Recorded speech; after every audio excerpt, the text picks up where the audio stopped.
Hello everybody, it's Tommy and welcome back to another Create a Sim for the Disney Save. Today we're going to be making the characters that go alongside the last speed build that I made, which was Oogie Boogie's lair that we turned into kind of like a nightclub casino called Snake Eyes Casino. And that means we have to make Oogie's boys, Lock, Shock, and Barrel, and Oogie Boogie himself. There's also going to be some other characters in today's video that round out the rest of the Halloween Town villagers.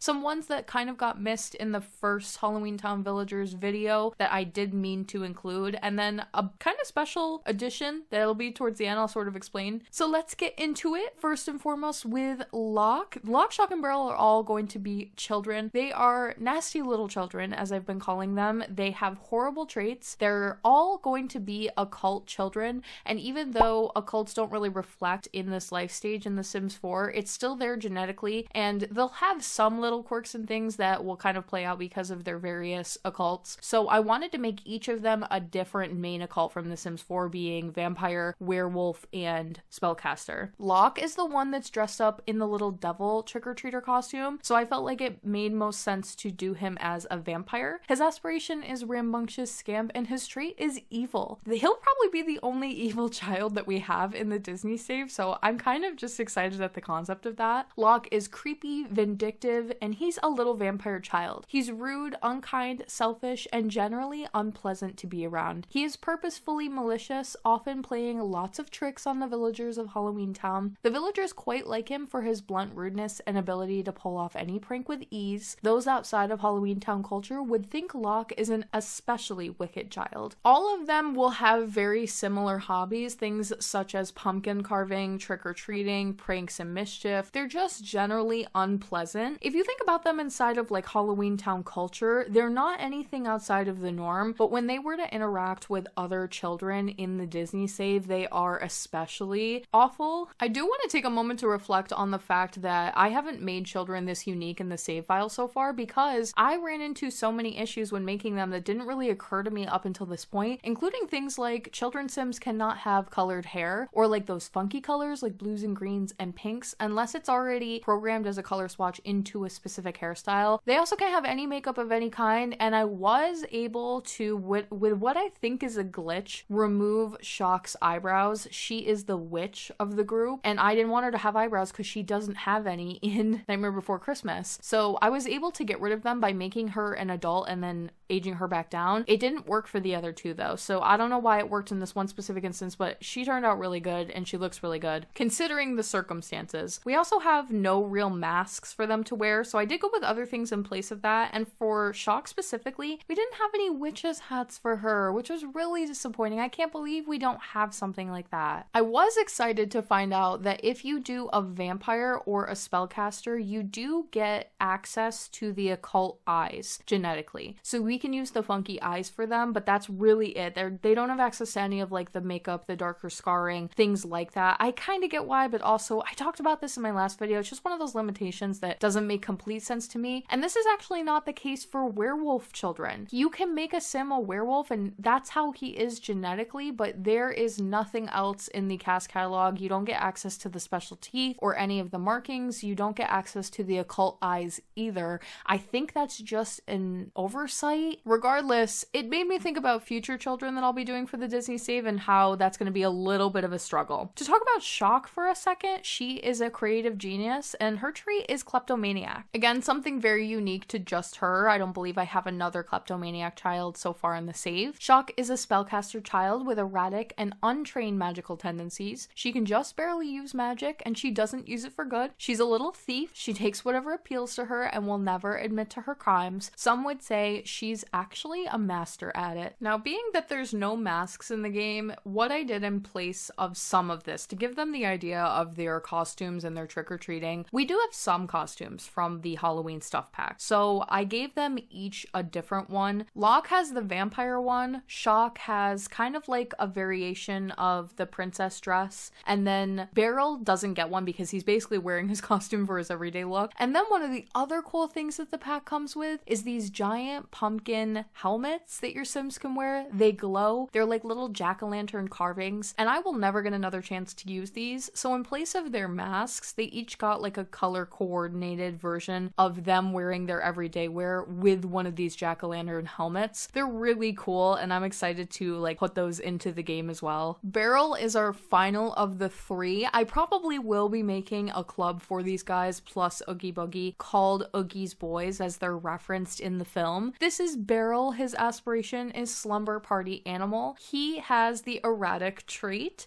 Beryl is a toss-up of emotions at any given time. He's like a rocket, always ready to explode. He is extremely hyper, erratic, and completely wild. Beryl is a child werewolf, and although his full werewolf abilities haven't come in yet, he still tends to act like a wild animal. He yells more than he speaks and is often running around the town in a complete frenzy of personal goals. He gets this like skeleton costume because that is literally what he wears. His trick-or-treater costume is some kind of a skeleton, and he does get the face paint that goes with that. You can do some face paint for children. You just can't do like eyeshadow and lip color and things, which I really did want to do for these characters. And there's some ones that are coming up that I can think of that I was really excited to do, and not being able to do any kind of makeup on them makes it really tough. So I will have to consider for those reasons aging up some of the characters, but here I didn't really think that that was necessary. And also, this is our one and only chance on being able to add some children to this world specifically. Now we have Oogie Boogie. He is going to be a werewolf. He has like so many different looks. If you think about Oogie Boogie, you can go with like the sack colored version of him, like the tan color that he's seen as for most of the film.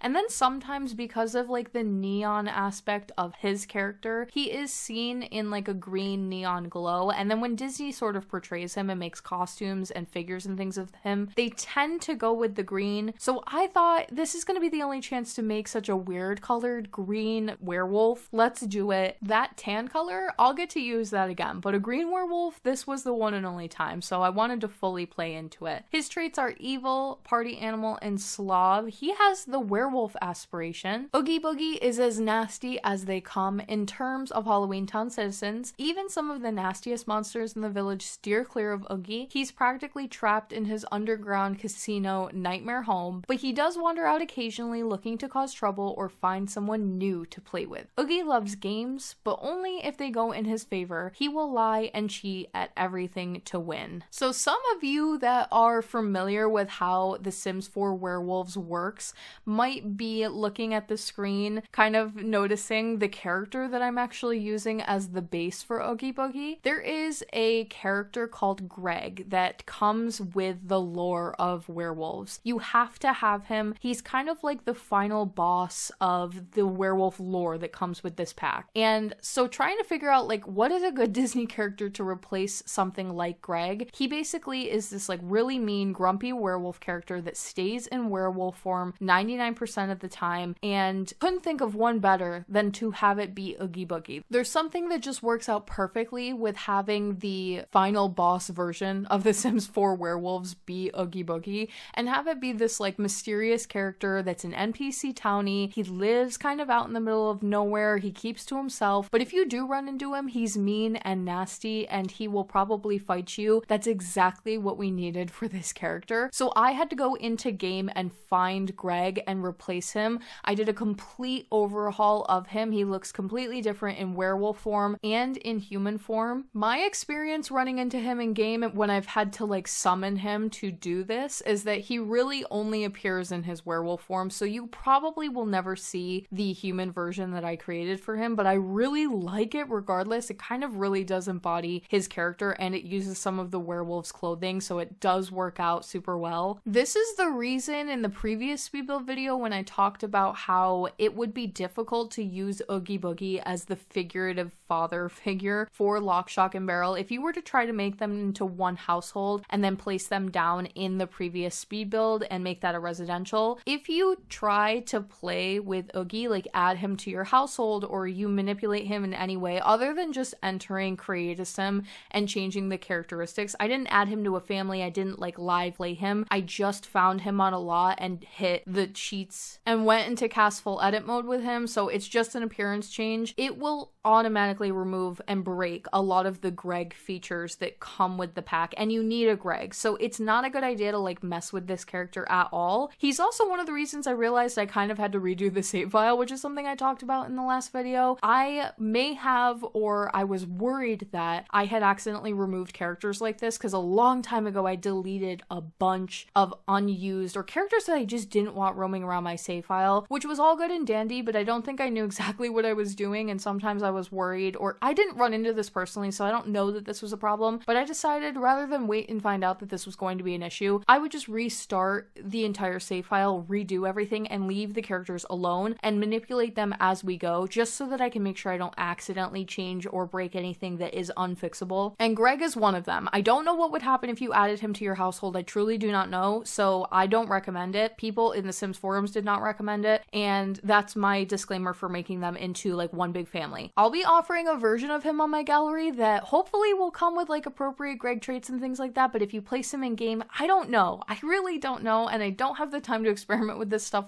like too much, so take that as you will. He could just end up acting like a normal sim, and then maybe the game will make a new Greg. That also can happen. It'll just clone the same sim, and then you have Greg plus Oogie Boogie. I want every single character that you see running around to be a Disney sim, so I've replaced him. I think he's a really, really great choice. I recommend leaving him alone, other than you could obviously play with him through lore-related purposes. You can run into him, fight him, try to befriend him, all that stuff is fine. I just wouldn't add him to your household personally. In addition to that, a little bonus bit in here, I also decided we would take a moment to go find Father Winter in the Disney save and change him to look more like Santa Claus from Nightmare Before Christmas. Now, he doesn't look like he's had too many major changes, but he does have a different hair color, skin tone, a different hat. I did go with the red color swatch to be closer to the one from the film. He's got a very different eye shape, and I changed all of his likes and dislikes and his characteristics as well, and also his name. So now when you get Father Winter, you will get Santa Claus instead. Kind of a little nod to that in the movie, and adding another additional Disney character. And then lastly, a character that I meant to include in the original Halloween Town Villagers video, because he'll be inside the same household, and this is a character that really makes sense to be a part of this group, but it is the mayor from Nightmare Before Christmas. He is supposed to be based on the concept of a two-faced politician, so he has one side of him that switches to like a sad face / angry face, and then the other version of him looks a little bit creepy, but he's supposed to be like generally pleasant looking politician, and then his head can spin around and he turns into something a little bit more nasty. So I thought it would be really fun to make him a vampire, so we could do his dark form as his like sad form. And then I ran into the clown makeup in the cast catalog. There is one that is like a smiling face and one that is a sad face. Originally I was using both of those on this character, again kind of like to play into that transition. Ultimately I kept looking at the version of him that was smiling and is supposed to be like his normal form, and he doesn't have a ton of makeup on, versus the other version of him, it's a completely different skin tone and it does have makeup. So I felt like maybe just using the sad makeup on the dark form of the vampire and having it be a complete transition when he does take that form would be a better transition and a better choice than doing the happy to sad thing. Have him look kind of more normal, and I say normal very lightly because he still has weird glowing eyes and cracks in his face. He's still a Nightmare Before Christmas character, so he looks a little bit odd, but the transition to the dark form makes him look even stranger, and I get to use that clown makeup that I did not use for my actual clown, and we'll be able to use it here, and that checks that off of my list. I try to use like everything that I can. That would be the real goal, is to like use everything, all of the cast pieces, all of the furniture. I don't think it'll ever truly come to fruition, but I try my hardest to really diversify everything and use as much of what the game is giving me as possible. There's also a special mayor sort of politician looking full body outfit that you can get from Hemford on Bagley, so that works out really, really well here. It's similar enough, at least in color, and fun fact about the mayor from Nightmare Before Christmas, he has red painted nails. So I wanted to make sure that we included that across the board. He'll be included in that original Nightmare Before Christmas villagers household. So they're all one big group. group. He won't be in the Wild Fangs, just so you know. He's not a werewolf, and he's just kind of a part of the household the same way that the Undersea Gal is. That is going to be the end of today's Create a Sim video. I hope you guys enjoyed. Stay tuned for the next one. Will be the final speed build of Moonwood Mill. I'm really excited to show you guys the last big build. If you'd like to support the Disney Save on Patreon, you can do so by clicking the link in my description box down below or the one at the end of the video. Thank you so much for watching, and I will talk to you all in the next one.